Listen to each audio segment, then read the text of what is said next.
Hi guys, ako nga pala si Mark Evan. Alam niyo na dahil nag-video na ako at gumawa na ako ng video animation about sa self-introduction ko. So, wala na paligoy-ligoy pa, ikikwento ko na to. Ito yung mga pagkakamali ko ng bata pa ako na gusto ko na ikwento sa inyo kasi itat na ako ikwento kasi nahihiya talaga ako. Pero gusto kong kapalan yung mukha ko para may kwento sa inyo. Para meron ako may post kasi nga wala akong magawa ngayong bakasyon and malapit naman pasukan. So, ang first nangyayari, throwback natin nung maliit pa ako.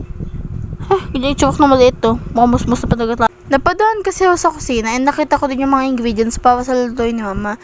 Tapos nakita ko din yung posporo. Naiisip nyo bang naisip ko sa posporo? God, may baliw! So dahil nga nakakurious ako kung ano bang meron kapag sinindihan ko ang posporo, ginawa ko na.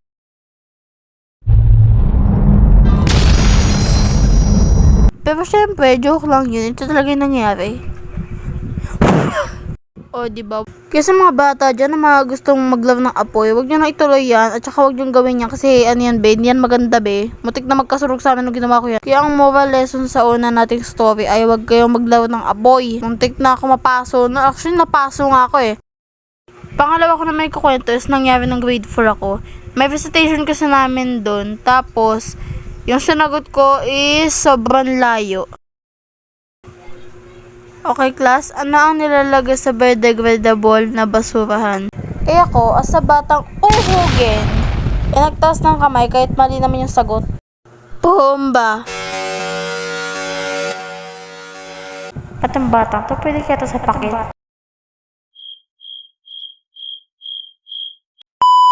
So yun lang po, ang moral lesson ng second kwento natin is makinig ka lagi sa teacher mo be, huwag kang kwento ng kwento sa class 15 na kung ano. Makinig ka, para alam mo yung sasagot mo pag tinanong ka, di ba? So yun lang, don't forget to like and subscribe for my videos and to my channel para lagi kayo updated sa mga video na i-upload ko. Bye!